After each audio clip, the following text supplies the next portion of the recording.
Kaya ang tsansa mong masilayan ng kinabukasan ay kung magkakaroon ako ng awa.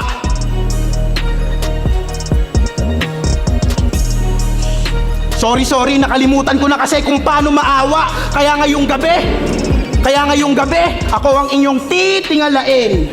Dahil aking titiyakin na itong aking kalaban ay titibagin.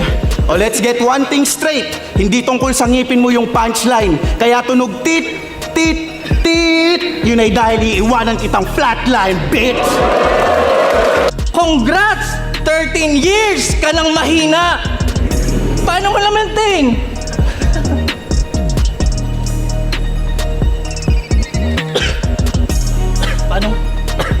Paano mo na-maintain? Oh!